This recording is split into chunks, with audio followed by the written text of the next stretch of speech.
Okay, a pleasant day to all my students in Fundamentals of Accounting 2, the Accounting for Partnerships.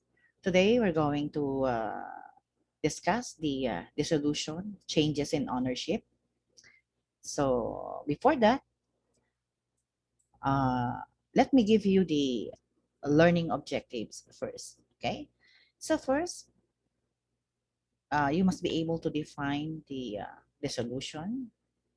Second, discuss the principle of delectos personae. Identify and describe the manner of admitting a new partner. Distinguish between admission by purchase of an interest and the admission by investment of assets in a partnership.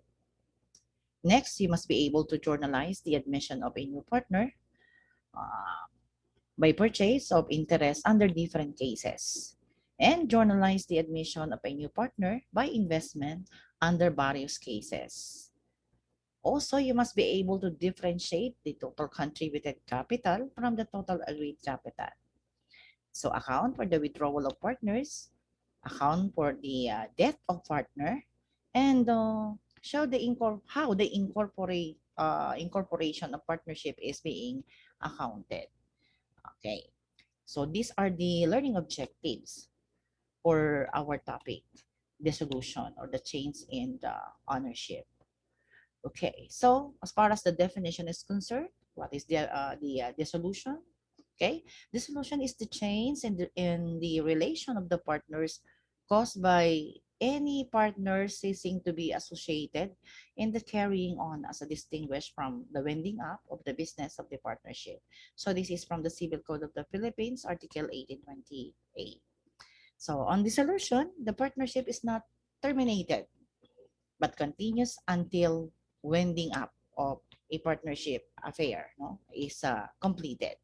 So yung dissolution, pag sinabing dissolution, hindi naman ibig sabihin nun as stop na yung business o tapos na yung kanilang operation. Okay? So it's just that there is a change in ownership or change yung kung sino-sino yung mga partner. Okay? Wala na yung original partnership or original partner. So winding up, pag sinabi natin winding up, is the process of setting the business or partnership affairs after dissolution. So termination is that, pag sinabi natin termination, is that point in time when all partnership affairs are wound up or completed. So it is the end of the partnership life. Okay? Ito yung katapusan na nung partnership business.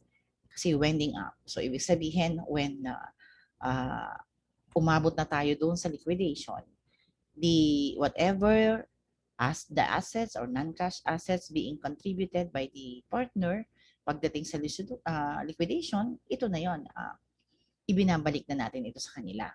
So dissolution should be distinguished from liquidation of a partnership. A partnership is said to be liquidated when the business is terminated. So kapag liquidated na yung business na yan, yung partnership nila, tapos na yung negosyo, stop na yung kanilang operation. So, a partnership may be dissolved, but take note of this, no? A partnership may be dissolved without being terminated. So, ito yung kapag nag-change lang ng mga partner, may pumasok na ibang partner, no? Sinasabi natin na yung partner ay na-dissolve. Pero the business operation or the business affairs is not being terminated. They are, nagko-continue pa rin sila dun sa existence ng kanilang business o yung operation mismo, no? And but liquidation is always preceded by dissolution. So yung dissolution, pwedeng matuloy sa liquidation, pero hindi po pwedeng magkaroon ng liquidation nang hindi siya dumaan sa dissolution. Okay.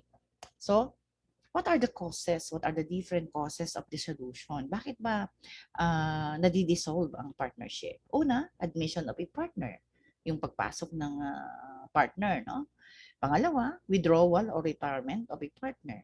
So kapag ang partner ay nag-withdraw na or malis na siya, there are a lot of reasons why the partner is nag-withdraw or nagre-retire, no? Mga personal reasons, no, family relocations, no.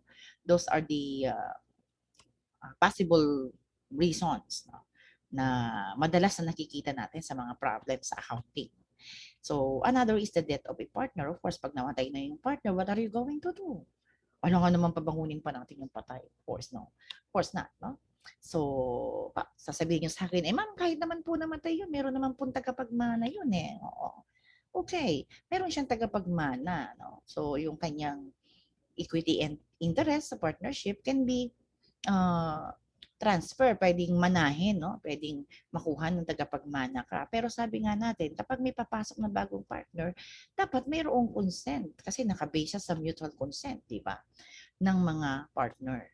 Sabihin natin si isang partner namatay na siya. At yung interest niya, of course, it's either ibibigay doon sa kanyang tagapagmana kung ito ba ita-transfer and yung tagapagmana niya will just take over and become a member of this partnership o magiging partner siya. So it's a matter of ano pa rin ng mga partner na depende doon sa kanilang agreement, no, kung papayagan ba nila o hindi. Okay? Kasi yung consent is very important. No, but if they allows it, nakapasok yung tagapagmana nung namatay, meron pa ring dissolution because the original partner no longer exists. Meron ng bagong partner na pumasok. Okay? And the last cause no, na nakalagay natin dito is the incorporation of the partnership.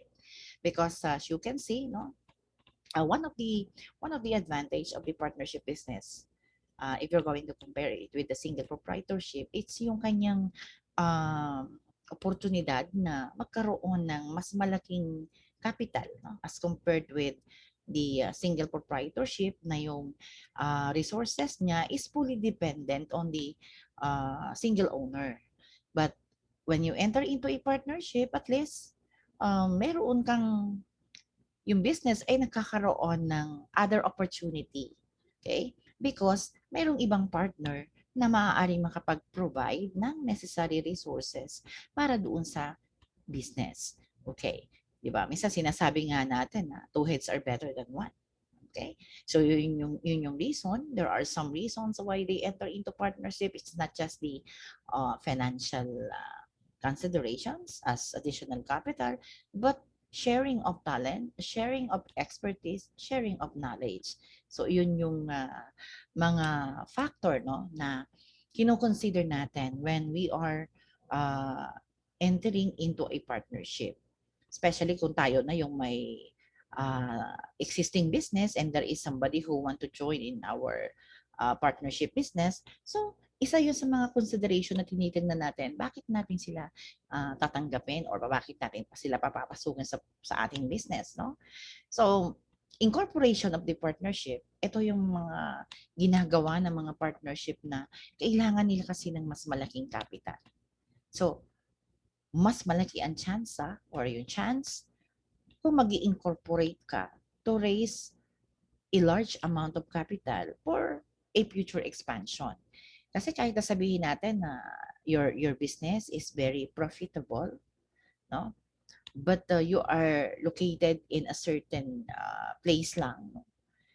Hindi ka man makapunta sa mga ibang lugar or makapag-expand because you have limited funds. So what are you going to do, no? In order for you to increase your profit, dapat increase mo rin yung market mo, i-increase mo rin yung iyong number of customers. So, paano ka makakapag-reach out sa kanila? Kaya kung titingnan natin, di ba, usong-uso ang mga nagpa-franchise, no? There are businesses that previously, they are on the family business lang sila. But they cannot survive in these very tight competitions. Kaya nga, kung gusto mong makapag-branch out, gusto mong makapunta ng mga ibang lugar or provinces, no, or places, not only here in the Philippines, no, gusto mong pumunta sa ibang bansa, but a partnership business cannot do that because of the limited capital. So, the only chance that you have is to incorporate because you can offer shares of stock to public. So, yun yung mas mabilis na paraan para makapag-raise ka ng mas malaking capital na magagamit mo for the operation ng iyong business. Okay. Although, may mga advantages and disadvantages, no, na na-discuss natin from our previous discussion, but that is the reality. Why a certain partnership is going into corporation. Okay? So mga business partnership yan, no? Kasi yung mga general professional partnership, hindi sila nag-i-incorporate. Hindi sila kasama doon. So yung mga nagpa-practice ng profession, no matter how big they are not included na mapasama dun sa pagpapa-register ng kanilang practice, no? Especially those accountants or mga professionals, hindi sila nakikreate or nagiging corporation. So only the business partnership. Okay, so let's discuss yung mga causes, no, one by one, so that we can be able to understand. Sa admission of a partner, okay, a new partner can only be admitted into a partnership with the consent of all continuing partners. Kaya yun yung sinasabi ko kanina. Okay? Pwede lang pumasok yung new partner kung mayroong consent yung partner na nandun. Kunyari, yung mga magwi-withdraw o yung namatay na, no? Bago makapasok yung kung sino yung papalit doon sa aalis. Okay? Is dapat there is a consent ng mga naiiwan na partner. So, this is based actually on the principle of delectus personae. So, yung sinasabi dito, doon sa principle of delectus personae, no one becomes a member of the partnership without the consent of all the members. So, this is because the partnership is based on a mutual trust and confidence of the partners. Okay. So, ito yung mga papaano yung admission, no? A persons may become a partner in an existing partnership by either of the following. First, purchase of an interest from one or more of the existing partners. And second is by investment of assets in the partnership by the new partner. So papaano tong dalawang ito, no, na nagiging partner siya, yung pag-purchase and by investment. Okay, so we're going to discuss that in detail now. But if you are a new partner, you are joining this partnership, what happened with the liability naman? Of course, ang dadatnan mo may business na. And most probably, they have these obligations. They have liabilities from their creditors. Now, with regards to liability of incoming partner, okay, no, for yung kanilang existing obligations, so, ang sinasabi dyan, a person admitted as a partner into an existing partnership is liable for all the obligation of the partnership incurred before his admission as though he had been a partner when such obligation incurred. So such liability is limited to his capital contribution unless otherwise agreed. So kaya kung you are planning to enter into a partnership business, you are planning to join the existing business, ang sinasabi dyan, kung meron silang liability, no, existing liabilities nila or obligation sa mga creditors ng partnership, once you join, you're also liable sa mga liabilities na yon as if nung nangutang sila ng time na yon ay partner ka na. But what is good about it naman is your liability is limited lang do sa iyong capital contribution unless meron kayong napagkasunduan na pare-pareho kayo. You are on an equal footing na pare-pareho kayong unlimited yung inyong liability. Kaya nga sinasabi niyan, unless otherwise agreed, kung meron kayo napagkasunduan. No? But generally, no, the new partner, the newly admitted na partner is yung liability niya is limited to his capital contribution. Yun yung sinasabi dito sa liability of incoming partners for existing obligation. Okay, so eto na yon, purchase of an interest from existing partners. So, with the consent of all continuing partners, a person may be admitted into an existing partnership by purchasing an interest directly from one or more of the existing partners. So, pwede siyang bumili hindi lang doon sa isa or pwede siyang bumili doon sa lahat ng partner ng partnership.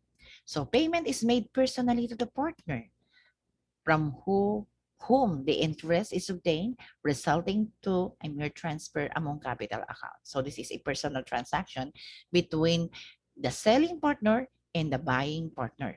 So this type of admission will only result to a debit to the capital account of the selling partner for the interest sold and a credit to the capital account of the buying partner for the interest purchase. So the account debited and credited is not affected by the actual price for the equity interest. So wala tayong pakialam doon sa pagre-record natin kung magkano yung kanilang binayad, whether nagbayad siya ng mas malaki, yung more than ba siya or less than doon sa kanyang na-purchase. Then since this is a personal transaction of the selling partner and the buying partner, so the book of the partnership business ay walang pakialam doon, no? Ang ire-record lang niya yung actual na kung ano yung kanyang na-transfer. Okay? So, yan. The amount debited and credited is not affected by the actual price for the equity interest. So in this type of admission, the total asset, the total liabilities, and total partner's equity of the partnership are not affected upon admission. So if yung pagpasok ng bagong partner is by purchase of an interest from existing partner, ibig lang sabihin, no, there is no effect sa total assets, sa total liabilities, and doon sa total partner's equity. What we're talking about here is the total partner's equity. Ito yung pinagsama-sama na. Of course, paano ma'am yun? Di ba may binili naman? Dapat may epekto yun. Yes, may epekto siya doon sa individual partner na account nila or capital account nila. Kasi dahil kung nagbenta ka, syempre mababawasan yung interest mo. But the total capital is not affected. It's still the same. Okay. So, admission by purchase of an interest of one or more of the existing partner. So, ito yung mga senaryo na posibleng nangyayari kapag bumibili ng interest, no? Doon sa mga old partner. Yung payment to partner is pwedeng equal to interest purchase. Okay? O pwede din naman na payment to all partners is less than the interest purchase. Ibig sabihin, yung binili mo, no, ay mas mababa yung naging kabayaran o yung ibinayad mo, no, sa binili mong interest. Or pwedeng ang payment to all partners, no, is more than the interest purchase. Pwedeng yung ibinayad mo is mas malaki kaysa dun sa actual na iyong binili. Okay? So, let's see our illustration. Okay. So, in our case 1, okay, Lin Yi paid Chen Liang 10,000 to purchase half of her interest in the retail business owned by Hans Shang and Chen Liang. So, silang dalawa yung partner dito, whose capital balances are 30,000 and 20,000 respectively. So Han Shang and Chen Liang shares profit and losses in 3/5 and 2/5. So that is 3:5, no, respectively. So observe the following. The analysis will affect the following account in this manner. So paano maaapektuhan doon sa case natin. Okay? If we're going to analyze it, no? The payment goes to Chen Liang, not to the partnership. Okay? So the partnership assets, because of the purchase of Lin Yi ng half of the interest of Chen Liang, the partnership asset is not affected. Okay, kasi sabi natin kanina, that is their personal transaction and the partnership is nothing to do with the payment, whether the payment is less than or more than or equal or whatsoever. No? What the book ang nire-record lang natin yan, what is being journalized is yung actual, no? Kung ano yung value ng interest na purchase noong bagong partner at ano yung ibinenta ng old partner. Okay, so the purchase requires a transfer of capital from Shen Liang to Len Yi for 10,000. And total partner's equity will not change, although there will be a change in the structure. So, saan natin makikita yon? Para mas malinaw yung ating analyzation, how it happens, sinasabi natin na wala naman pong nagbago dun sa partner's equity. As far as the total partner's equity is concerned, there's no change. So, walang pagbabago dun sa kanyang structure. Pareho lang. So, this is how it looks. No? Ganito yung ano niya. So, in our example, the existing equity, si Han Xiang, yan 30,000 capital niya, si Chen Liang is 20, no? Nang bumili ngayon si Lin Yi kay Shen Liang, no? Which is equivalent to the 50% of the kanyang equity interest. So, magkakaroon ng transfer. Siyempre si Han Xiang, sa revised equity ng partnership nila, but it's still the same as 30,000 kasi hindi naman siya nagbenta. No? And then for Chen Liang, ito yung nabenta niya na 10,000. So there is a transfer of interest. No? A transfer of interest dahil nagkaroon siya ng pagbibenta, mababawasan yung kanyang 20,000 na equity interest. So sa revise ng equity niya, revised equity, 10,000 na lang siya. Okay. Now, nasaan napunta yung 10,000? Ito yung binili ni Linye. Yung na-transfer na 10,000 at sa revised equity, okay, si Linye, kasaba na siya, tatlo na sila niyan, there is a 10,000. Pero sabi natin kanina, di ba, the total equity is not affected. Yes, it is. It is not affected. Why? The existing equity, the total equity is 50,000 and the revised equity is still 50,000. So, 10,000 binili niya. This is an example na yung kanyang purchase, no, yung payment, no, is equal dun sa kanyang interest na purchase. Okay. So, for case 2, this is an example of payment to all partners is less than the interest purchase.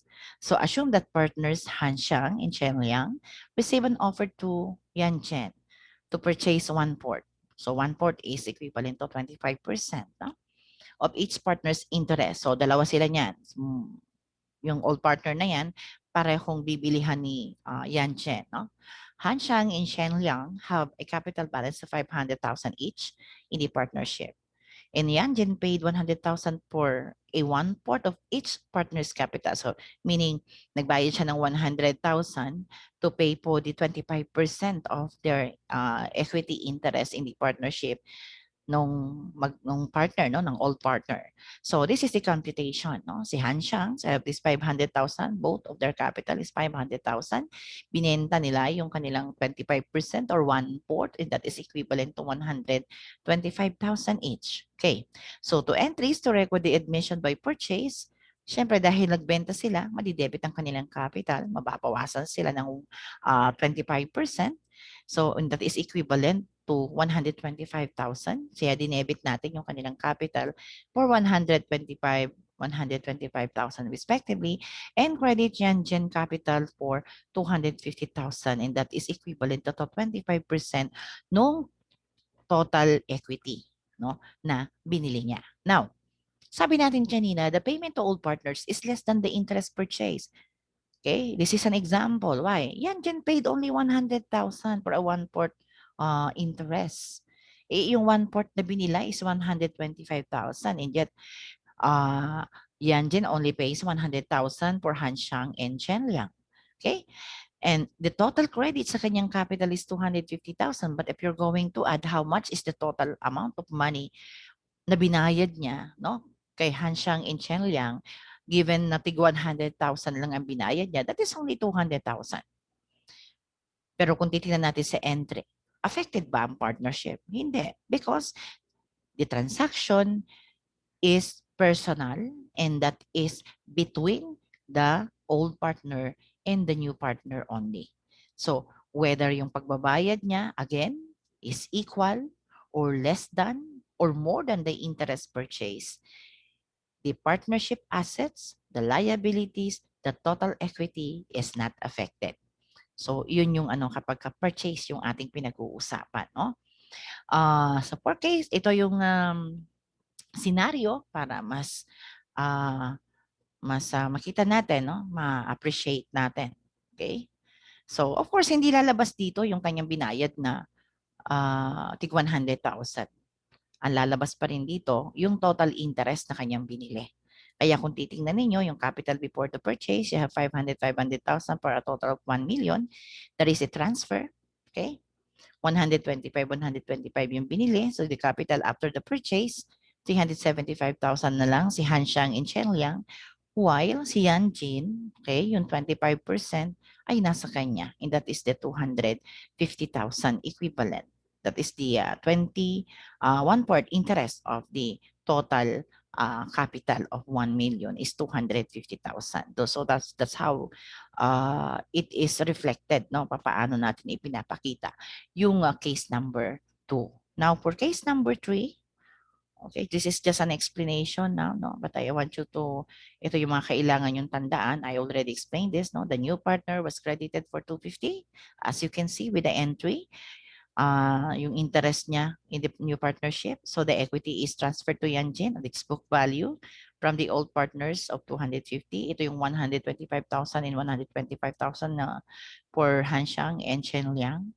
And the negotiated price of 100,000 does not affect the entry because the exchange again is between Yanjin and the old partners and does not involve partnership assets. So yan yung mga kailangan na pakakatandaan ninyo when you are recording the transaction, no? So under the dissolution, admission by purchase. Okay. So this is the case 3. Payment to old partner is more than the interest purchase. And then assume that partners Hanxiang and Chen Liang receive an offer, no? From, of course, kay si Yan, ano pa rin yan, si Yanjin, to purchase 50% of each partner's interest. Hanxiang and Chen Liang have a capital balance of 500 each in the partnership.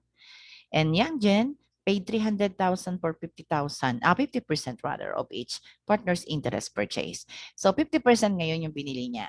Okay, kung 500,000 yung capital nila o yung kanilang interest sa partnership, kung titingnan natin, 50% of that is only 250,000, right? So, but Yanjin paid 300,000. So, ito yung sinasabi natin na the payment to old partners is more than the interest purchase. Kasi ang binayad niya 300,000 and that is more than doon sa kanyang pinurchase because ang pinurchase niya kay Hanxiang is 250. Ang kay Chen Liang is 250. That is only 500,000. Pero kung kukumputin natin yung actual amount ng kanyang ibinayad as payment sa old partner ng kanyang pag-purchase ng interest, that is a total of 600,000. Okay? So this is the journal entry to record the admission by purchase. Hanxiang is, of course, i-debit natin yung capital nila corresponding to the actual or the book value, no, na ibinenta nila, no? Na 200, 250 for Yanjin, the credit for the capital is 500,000. That is equivalent for the 50% interest in the partnership. Okay? So that is more than, and this is how it looks like. So the capital before the purchase, okay, Hanxiang, okay, we have this 500, 500, the total is 1 million again. Transfer of interest purchase, siyempre, nagbenta sila 250, 250, yung 50% nila, binenta nila. So the capital after the purchase now is 250, 250, and that is, napunta na kay Yanjin yung 500,000. Nasa kanya na yung 50%. Kaya kung titignan natin ang magiging ratio nito, no, ang kung i-base natin doon sa kanilang capital contribution, ang kanilang magiging profit and loss sharing ratio, no? Following this, parang 50% na si Yanjin yan, 25% kung i-over natin, that is based only for the capital contribution. But take note, the profit and loss sharing ratio, no, is nakadepende yan dun sa agreement ng partner. Kahit na sabihin natin na ito, you cannot just assume na ito na yung kanilang P&L. Unless otherwise, the problem is silent, of course, you're going to use their capital contribution as the basis in determining or dividing the profit and loss. If there is no available information and how are you going to divide? Mag-last resort tayo, punta tayo dun sa ano ng capital contribution nila. Okay. So that's how it looks like, no? Okay, so 50% of each partner's capital was transferred to the new partner, just like in the other preceding cases. So the partnership did not receive the cash paid because the transaction, again, is between Yanjin and partners Hanxiang and Chen Liang personally. So not between Yanjin in a partnership. So kailan magkakaroon na yung transaction is between Yanjin and the partnership. And magkakaroon ng epekto sa asset, no, at magkakaroon ng epekto doon sa kanilang other elements of the financial statement or specifically the statement of financial position. Okay, so the next is the admission by investment. Yung diniscuss natin kanina, that is admission by purchase, and now we have this admission by investment. A person may be admitted into a partnership by investing cash or other assets in the business.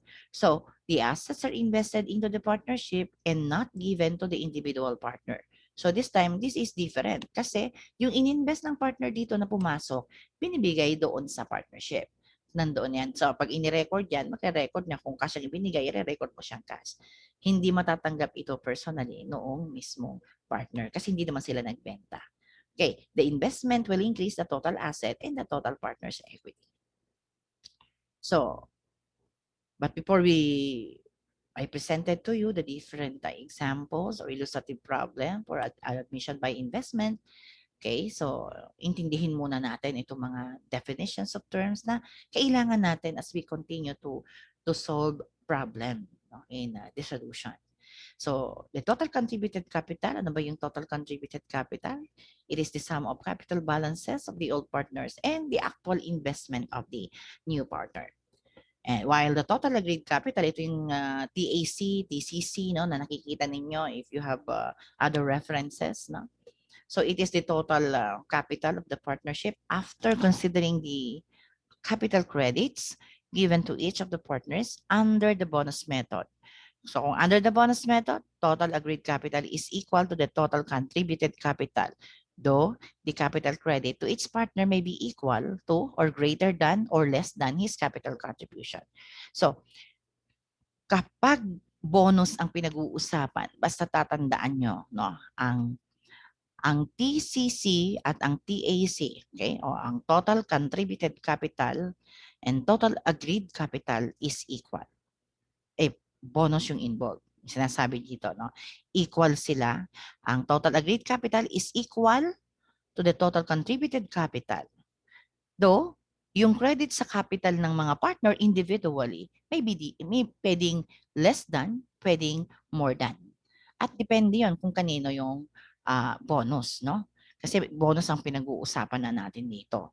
So pag sinabi natin na bonus, it is the amount of capital or equity transferred by one partner to another partner. Kapag mayroong nagkaroon ng increase sa capital account ng partner, whether it is a new or old, okay? At nagkaroon ng increase, so ibig sabihin, nagkaroon ng transfer ng capital from one partner to another. It's either pwedeng ang transfer is from new to old or from old to new partner. Kaya meron tayong sinasabag na bonus to new or bonus to old partner. Okay. So, next is the capital credit. This is it is the equity of a partner in the new partnership and is obtained by multiplying the total agreed capital by the applicable percentage interest of the partner para malalaman natin kung magkano yung kanyang total agreed capital as individual partner or as a new partner. So ito yung mga paraan, no, paano ma-determine. But there are times that the total agreed capital is not given. Okay? Pero may mga hint naman ka na makikita doon on how are you going to determine yung magiging capital niya. Okay? Na siya nating i-record. Okay, so bonus to old partner kasi we're talking about bonus. We're talking about the transfer of capital. And now this is a transfer of capital from the new partner to the old partner kasi bonus to old. No? Okay, a partnership may be exceptionally attractive because of superior earnings record such that the old partners may demand a premium from a new partner. So this premium increases the old partner's capital interest. And this premium is affected either by allocating a portion of the investment of the new partner to the old partners, and the capital accounts of the old partners are credited for the premium according to their profit and loss sharing ratio. So ito kapag may pumasok na bagong partner, no, there is a tendency na kunyari nag-invest ako ng 500,000 pero ang capital credit ko at ang actual lang na na-credit sa capital ko is pwedeng 300,000 lang because 200,000 of my actual investment is napunta sa old. Sabi niya, ba't ka pumayag? Bakit ka pumayag? Kasi profitable yung business eh. Okay? Gusto ko makasali sa kanila. So, dahil nag-i-exist na yung business na yun, in order for me to join, pwede akong mag-agree. Baka yun yung, sige, sali ka, pero mag-invest ka ng ganito. Kaya lang, yung capital credit mo, ganyan lang. And may premium kami sa pagsali mo. And that is, yun nga yung sinasabi natin na bonus to old partner. Kasi you join doon sa profitable na business and any profit after joining, you will be enjoying that.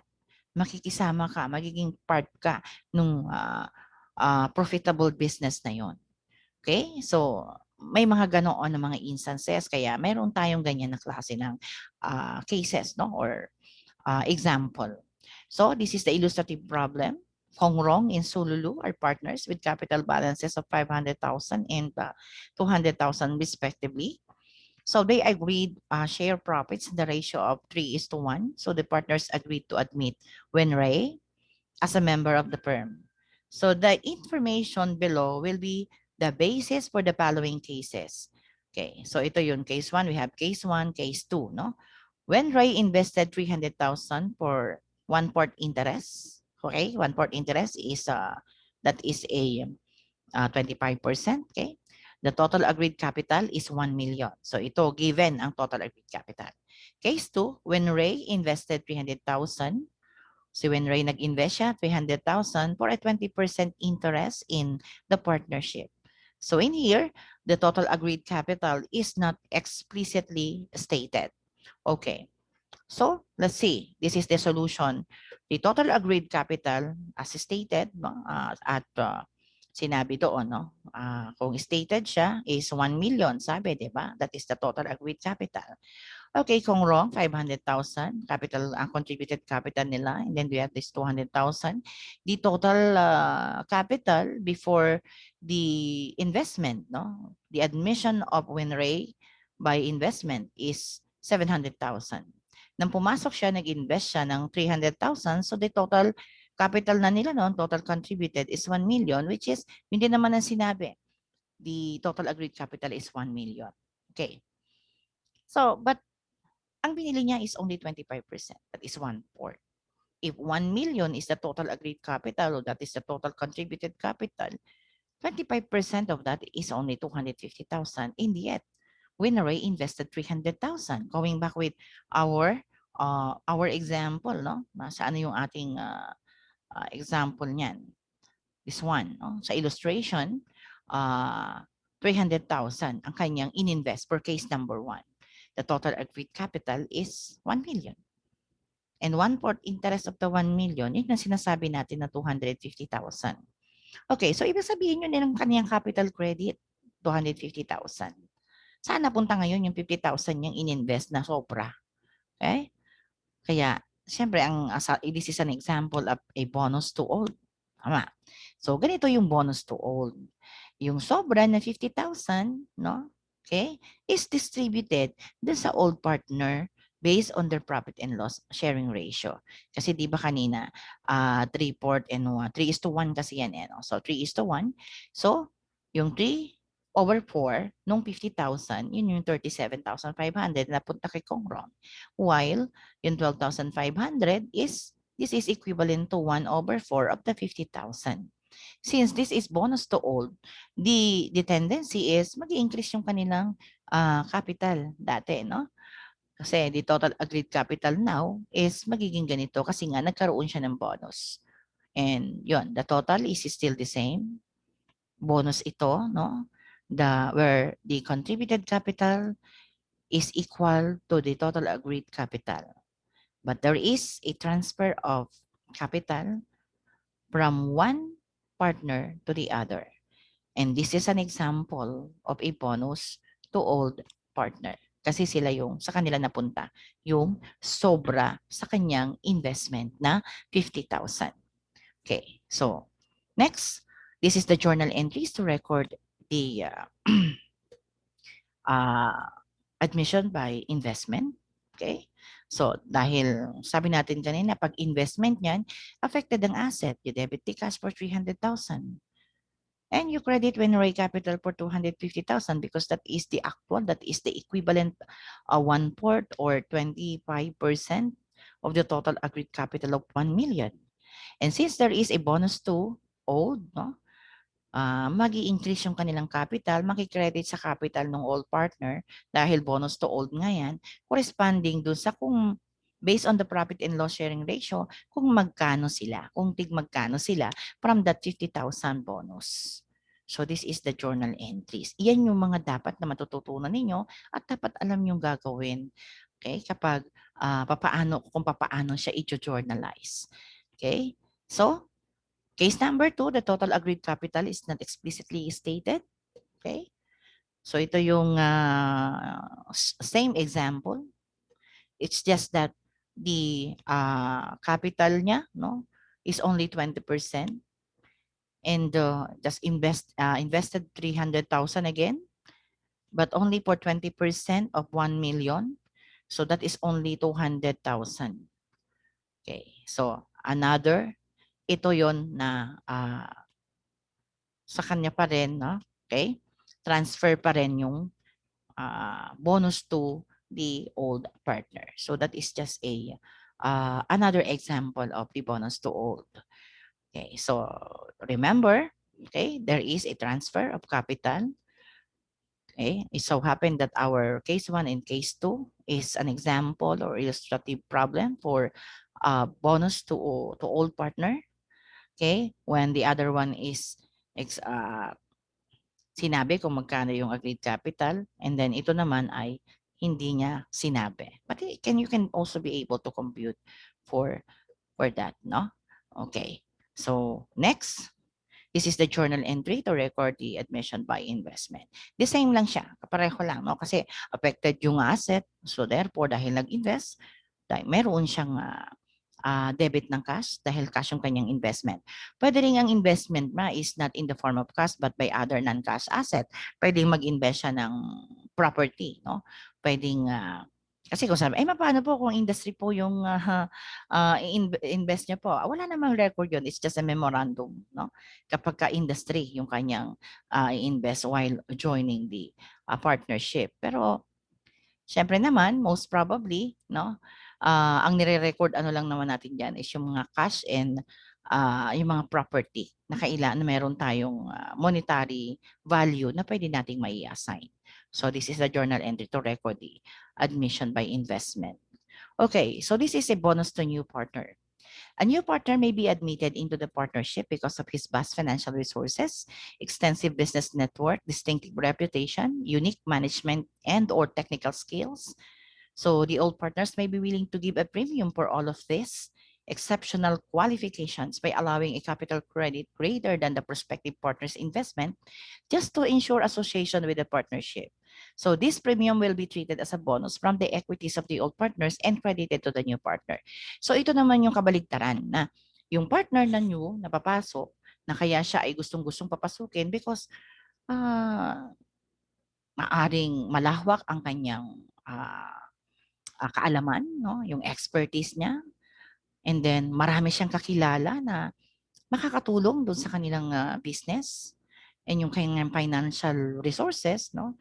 Marami siyang pwedeng capital, no, na pwedeng ma-contribute, no? Or maitulong doon sa business just in case.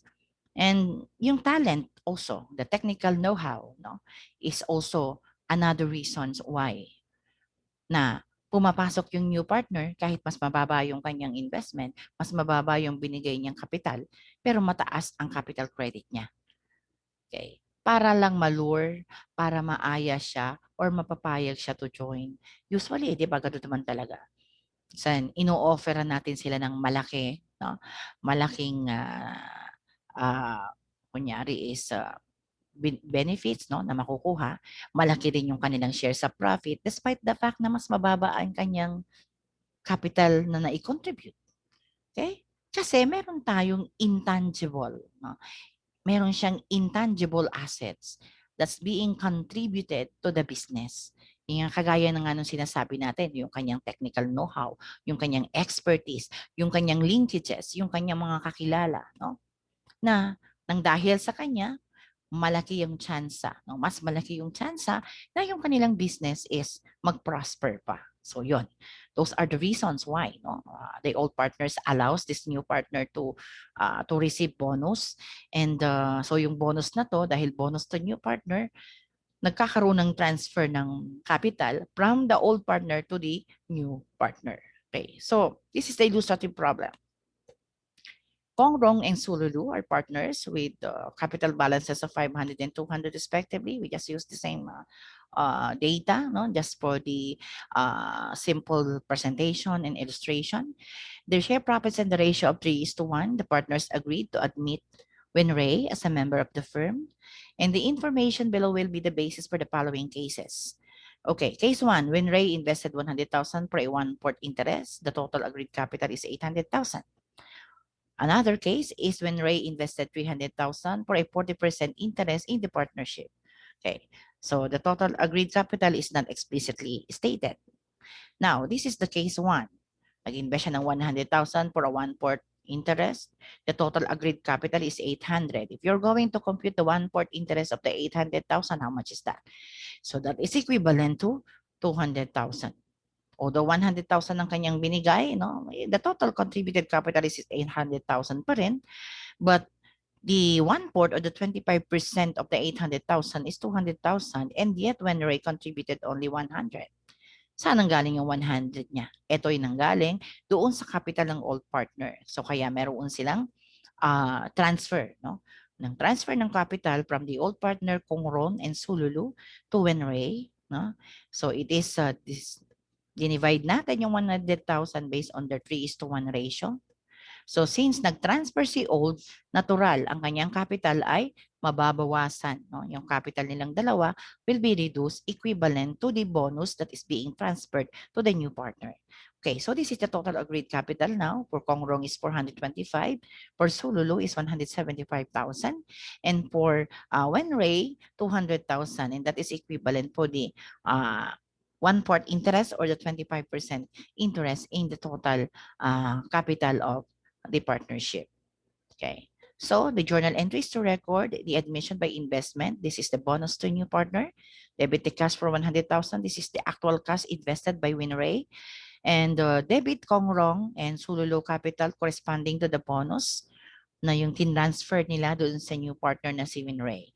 And credit Winray capital for 200,000. This is equivalent to 25% or 1/4 of the total contributed capital or the total agreed capital of the partnership. Okay, case 2.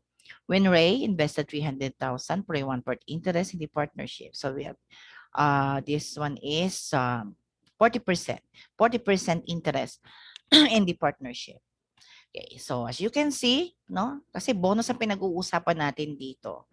So ibig sabihin is kapag bonus kasi ang contributed capital, di ba, is equal to the total agreed capital. But in higher accounting, in advanced accounting, you will encounter mas advanced na problem, of course, no?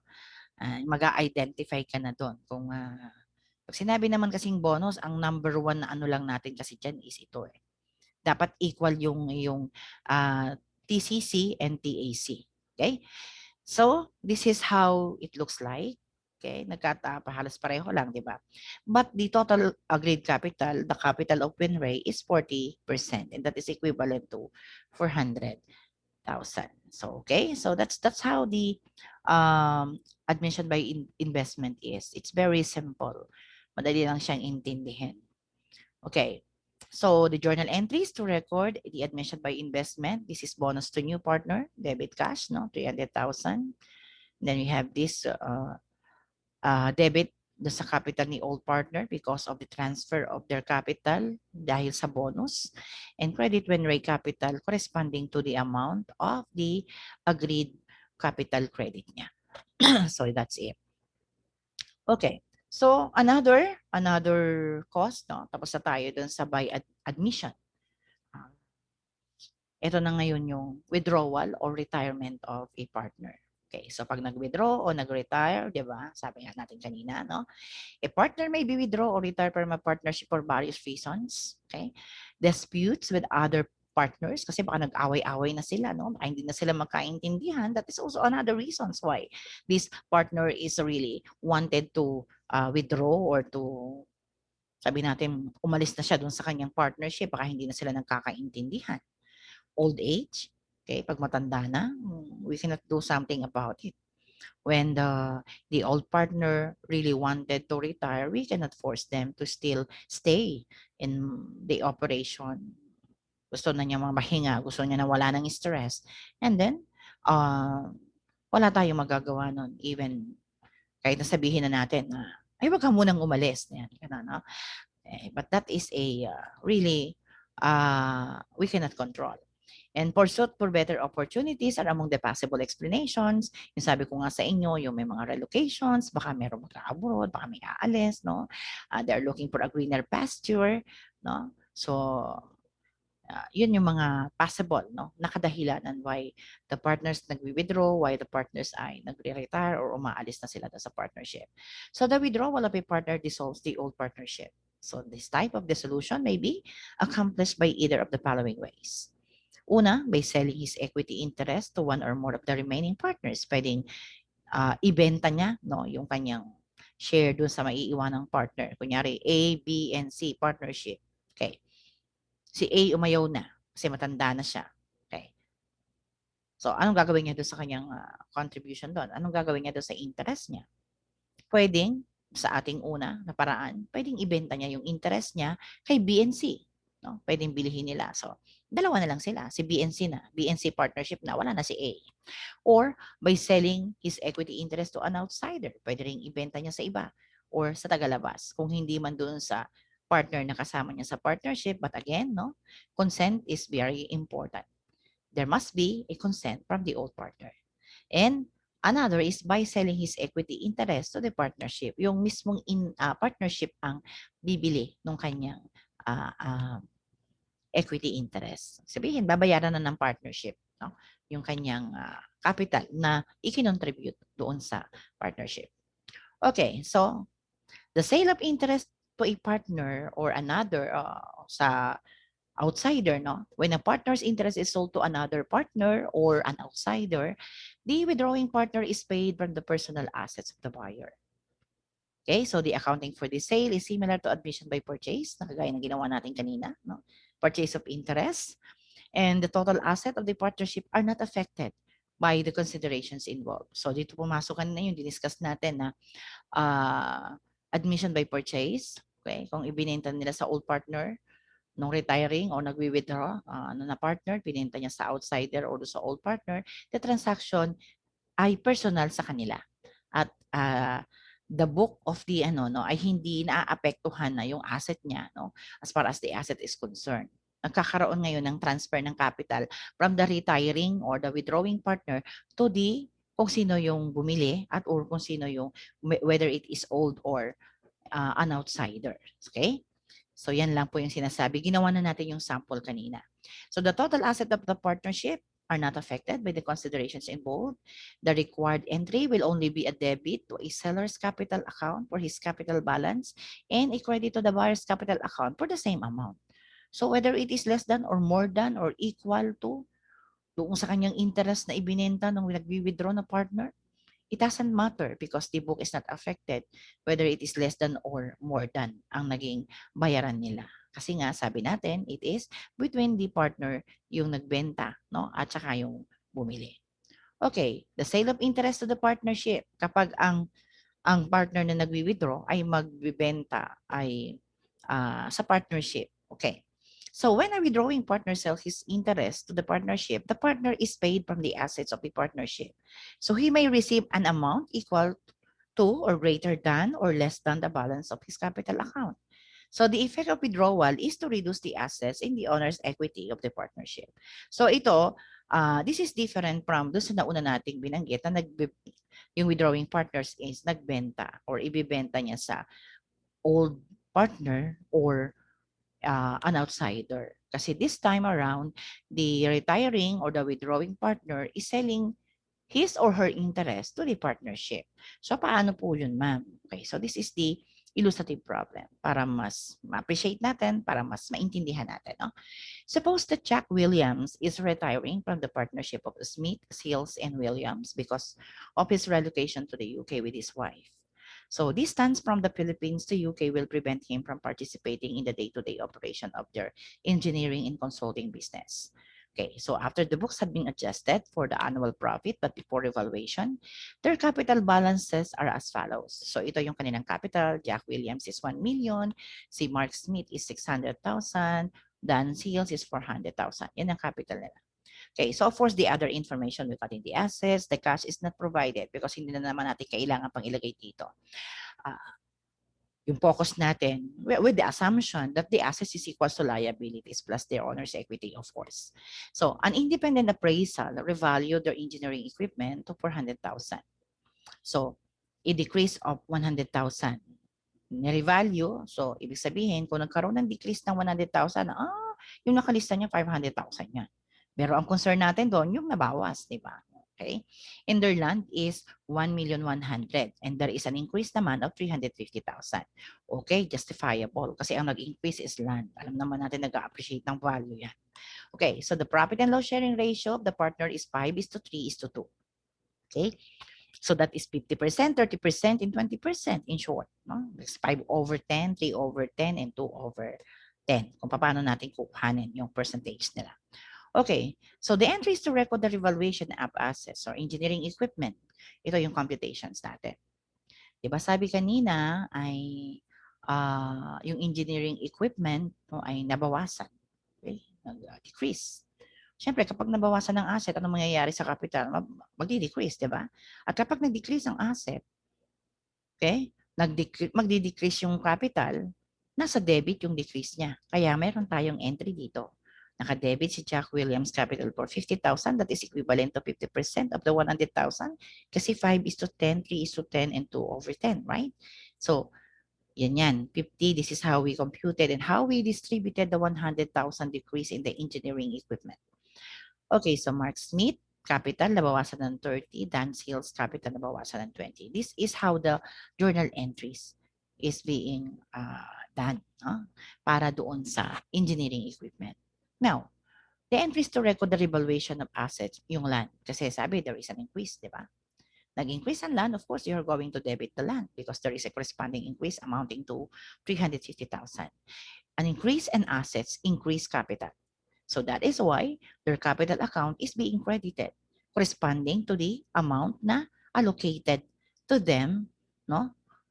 From the 350,000 na distributed ng 350,000 based on their profit and loss sharing ratio. No? This is the computation. That's how we computed this 175,000, 105,000, and the 70,000 para makagawa tayo ng journal entry. So there is a computation. I remember the book, there is, I think there is also a illustrative problem, but of course, I did not, we changed it as far as the illustrative problem is being presented to you para naman meron kayong ibang makikitang illustration. So what is I prepare a separate one. Then, for capital balances after revaluation, so si Jack Williams, after na ma-revalue natin yung nag-increase at nag-decrease na value, naging 1,125,000 yung kanyang capital. Si Mark Smith is 675, 450 si Dancy. So this is the computation of the capital balances. How I computed the 1,125, the 675, and the 450,000. Diba? As you can see, the balance of capital of Williams is 1 million. There is a decrease of 50,000 and there is an increase of 175,000, giving the net amount of 1,125,000. The same with the Smith and Seals. How I computed it. Okay? So, yan. So, kung case 1, withdrawal at book value, wala tayong problema. Kung nag-withdraw si Jack at book value, pumayag siya, inaccept niya na yung kanyang payment na marireceive from the partnership is equal to his or her interest, no? Dapat his yun eh. So the entry to record the payment of cash in the closing of his capital account will be, okay, so that is naka-debit yung kanyang capital dahil ibinalik na natin and credit cash for 1,125,000. And this is to record the retirement of Williams. And then for case number 2, withdrawal at more than book value, assume that Jack Williams demanded a 1,225,000 settlement of his interest because he believes that being an expert in the engineering industry he has contributed so much to the success of the business. So the remaining partners agreed on his demand. Pumayag naman sila, so there is no problem. Okay? So this is the entry to record. Okay? So dahil nag-withdraw siya ng more than book value, ano mangyayari? Okay? Yung difference, no, na 100,000, of course, mababawas siya doon sa capital nung naiiwan na partner. sa kanila yan. Parang in effect, there is a bonus. Kaya nagkakaroon pa rin ng bonus, no? Doon sa umaalis na partner because of this. Kasi yung kanyang demand na settlement doon sa kanyang interest, mas malaki kesa doon sa kanyang actual, no, na adjusted capital. So, ma'am, nangyayari po ba yan? Napayagan po ba na ganyan? Yes naman. As long as they agree, as long as na meron sila ng pagkasunduan, possible din yan kung halimbawa yung is namatay, di ba? So, yung kanyang interest bilang for all time's sake, no? Pwedeng mas malaki yung ibigay doon sa heirs or doon sa kanyang tagapagmana na siya magre-receive ng kanyang equity interest sa partnership. So pwedeng mas malaki yung matatanggap. Pero dahil mas malaki yung tinanggap, saan po siya manggagaling? Manggagaling siya doon sa capital ng mga natirang partner. So sila yung nag-transfer noon. Doon yung pagkukunan niya. Okay. So, case 3, withdrawal at less than book value. So, assume that Jack Williams accepted the settlement of 900,000. When Williams, the retiring partner, received a settlement an amount less than his capital balance, in effect, the partner is giving a part of his equity interest to the remaining partners as bonus. So, kanina bonus nanggaling sa old, di ba? Papunta doon sa aalis. Ito naman, yung aalis, hindi niya nakuha yung kabuuan ng kanyang capital at yung difference, binigay naman niya dun sa naiwan. Okay? So the partner is giving part of his equity interest to the remaining partner as bonus. So the amount of the bonus is credited to the capital of the continuing partner, and of course, that is based on their profit and loss sharing ratio. So these are the entries. How computed? Kung magkano, bakit ganun yung nakuha nila? Kasi bonus to old siya, tama? Okay? So yung bonus to old, credit sa capital nila because it increases the capital of the continuing partners. The computation, how it is being determined, how it is being distributed, ito yung computation niya. Okay? So, the debt of partner, that is another cause of dissolution. So the debt of a partner dissolves a partnership. When the debt of partner does not result to liquidation, the accounting procedure to be followed are similar to those in the withdrawal of a partner. So kung ano yung diniscuss natin, kapag nag-debt, namatay yung partner, okay, so it's either ibenta, it's either ibalik natin, no? Depende to sa kung ano yung gagawin noong years, no? Yung tagapagmana, no? And ganun din, valid din sa agreement, no? Ng mga partner at kung ano yung napagkasunduan nila. But in any case, no? Pareho lang ng accounting na procedure ang ating ipa-follow, kagaya ng withdrawal ng partner. Okay. So, the incorporation of a partnership may be decided to incorporate after evaluating the various advantages of having a corporate form of business organization. So after the necessary adjusting closing entries, the assets and liabilities of the partnership are transferred to the corporation and exchanged for shares of stocks, and the shares received by the partnership are distributed to the partners based on their equity interest. So, di ba sinabi ko naman sa inyo kanina, bakit importante na ay incorporate ang isang partnership? Number one, na concern natin dyan is para mapalaki natin yung ating puhunan na gagamitin for the future expansion of the business. At madagdagan yung natin, no? Mapalawak natin yung ating market na nasasakupan at mapalaki natin yung ating profit. Usually naman, yan naman talaga ang main goal and main objective ng mga nagninegosyo eh. Ma-maximize nila yung kanilang profit. So walang nagnegosyo o nag-enter into business na ayaw nila ng profit. Hindi totoo yun. No? The reason why is number one talaga dyan ay para sila ay kumita at mag-earn sila. So, as much as possible, kung ano yung makakatulong, no, mga strategies na pwede nilang gamitin to increase their profit. Siyempre, pag-iisipan nila. They are going to weigh, titimbangin nila kung ano yung mga advantages and disadvantages. So, after considering all advantages and disadvantages at nakita nila na mas marami yung mga advantages, then they will go through or push through kung ano yung mas pinakamagandang decision na kanilang gagawin.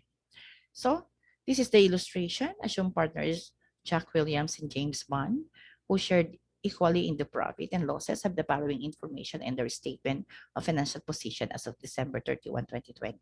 So these are ito yon, 300,000 ang cash niya, accounts receivable is 250,000, inventory is 300,000, and then furniture and fixtures is 500,000 for a total assets of 1,350,000. The notes payable is 200,000, accumulated depreciation is 150, Jack Williams capital is 500, and James Bond capital is 500 to have a total liabilities and yung contra asset account natin for 1,350,000.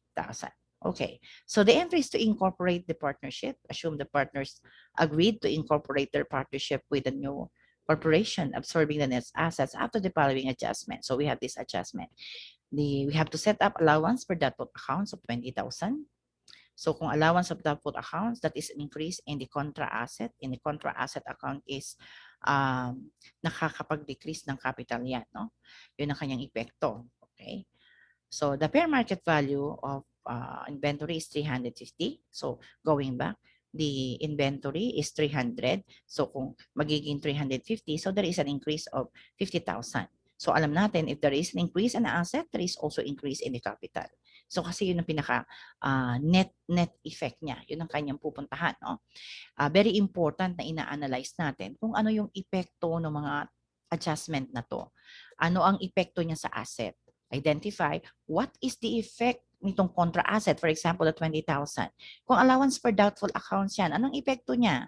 Hindi ba nakakabawas yan sa net realizable value ng isang account receivable? So, kung nakakabawas siya ng asset, nabawasan ng asset, naturalmente, mababawasan din ang capital. So, yon. Kasi, yun ang magiging susi kapag ginawa natin ng entry at ma-determine natin kung magkano yung mga adjusted balances nila. Okay. So let's continue. The fair market value of an inventory is 350. So we know that there is an increase of 50,000. Accumulated depreciation must be 200,000 now. So, dapat 200,000 na daw ang accumulated depreciation. But in our exam, sa ating given information, the accumulated depreciation is 150,000. So it means to say, kulang tayo ng 50,000. Again, accumulated depreciation is a contra asset account. It is being used to determine how much is the net book value of the property, plant, and equipment. And under the PPE, we have furniture and fixture as our fixed assets. No? Okay? So kapag in-reflect natin yon, syempre, bababa yung ating asset. Tama? The net book value. So there is a decrease in asset. If there is a decrease in asset, also there is a decrease in capital. Okay? So to share capital, okay, the share capital have par value of 100 pesos and the partners will be issued the shares equivalent to their adjusted capital balances. So, para ma-determine natin, ilang shares kaya ang mapupunta kay Jack? Ilang kayang shares ang mapupunta kay James? No? Of course, hindi pa natin pwedeng gawing basis yung kanilang capital na nakalagay dun sa una. No? Ito, this one. We cannot use this.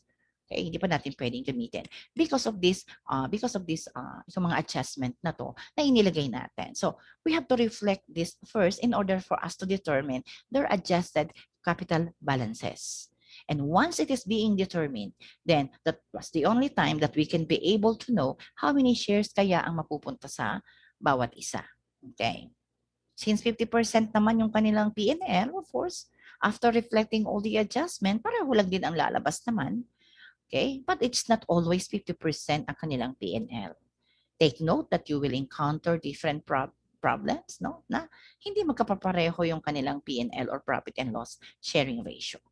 Okay, so this is the computation for adjusted capital. Okay, so the adjusted capital of Jack Williams is 490,000. Of course, both sila, di ba sinabi ko naman kanina, no? We have identified here 10,000. Ito yung increased noong allowance, yung sinet up nating doubtful account expense, di ba? We have this allowance for doubtful accounts. This one, no, umurong lang ito, but this was supposed to be here. Nasa credit yan, na 20,000. Ito, dinivide natin sa kanila. And then, for increase, no? The increase in the inventory na 50,000, it is an addition. Kaya may plus tayong tig 25,000 because it's 50%, di ba, ang kanilang P&L. And then, dahil doon sa na-increase na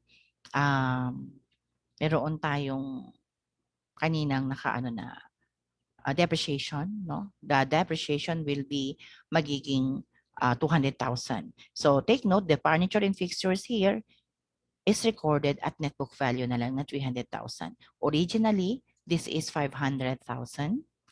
But we have accumulated depreciation. If you still remember, we have the accumulated depreciation of 150,000. At ang sinabi dun sa ating adjustment, it would be increased into 200,000 now. So, have reflected that already and recorded the furniture and fixtures for the net book value of 300,000. So, wala na dito si allowance, no? The accumulated depreciation of 200,000. Tinanggal na natin siya. But if you want to use it or kailangan mong gusto mo pa rin ilagay siya. So what will happen is your furniture and fixtures is still 500,000 and you will be having another credit hit for accumulated depreciation amounting to 200,000. And that makes the your debit and credit equal pa rin. Okay? So you have the option whether you record the furniture and fixtures at book value or you want to include yung iyong depreciation here. Okay? So, but we remove it. That is also based on the example. No, namin. May example din yan. Pero po pwede nating magawa yun. Okay, so the ordinary shares, adjusted capital nila, you have 400, 490. Adding the two, that is 980,000. So doon sa share, kung tatanungin, although the book did not explain that, no, wala yan doon sa inyong libro o wala yan sa textbook, they did not explain. Basta kung ano lang yung mga nakalagay na I think doon sa example nila kung papaano, I don't see how it is computed. Only the journal entry is provided, but this is how it is being computed. You can try it, solve that whatever is the illustrative problem presented in the book.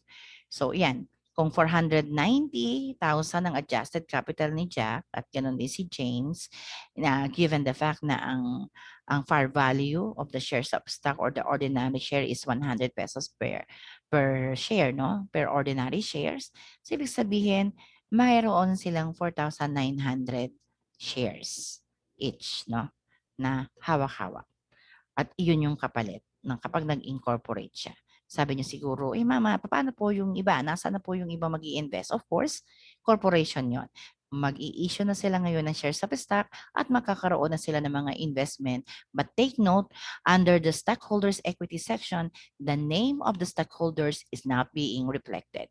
Kaya kung titingnan ninyo, nakita nyo to, yung ordinary shares, wala naman na yung pangalan ni Jack Williams dyan at saka ni James Bond. But they have certificates. So, kung sino yung mga certificate of stocks, nakalagay doon kung ilan yung mga hawak nilang shares, no? O number of shares sa isang corporation. Now, we will study this. We will discuss this further in our after the discussion of the liquidation. Pagkatapos nating mag-liquidate, then we will discuss the corporation para mas appreciate naman ninyo papaano yung recording naman if there are may mga other investor, may mga stockholder na at paano ang declaration ng dividend, paano bumabalik yung kanilang investment, paano sila nagkakaroon ng return ng kanilang investment doon sa kanilang investment sa corporation. But that is covered with different topic.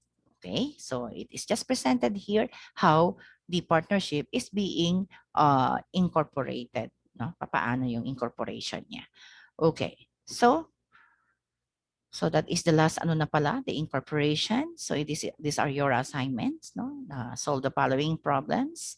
Problem 1, problem 2, 3, 5, 18, 19, and 23. This is very mga problem ito na kung saan yung mga diniscuss natin ay mapapasadahan niya para matest natin whether you learn or not.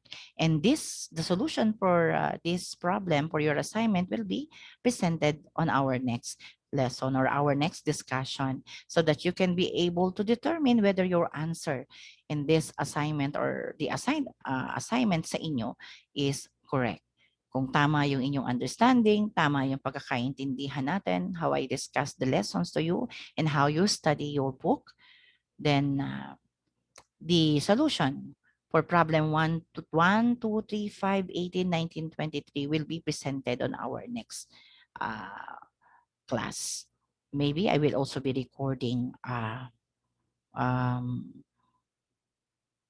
video for the discussion of this different problem. But we can also discuss this if you have queries, if you have questions. We have these consultations. These recorded videos actually is for the purpose of those students who cannot attend the online class, or for some reasons they are being disconnected due to mga technical problems, internet, power interruption, or whatsoever. But I just try to, at least you can be able to study again and watch the discussion of the solution. Okay, so that's all for now, folks. Thank you so much and see you next time.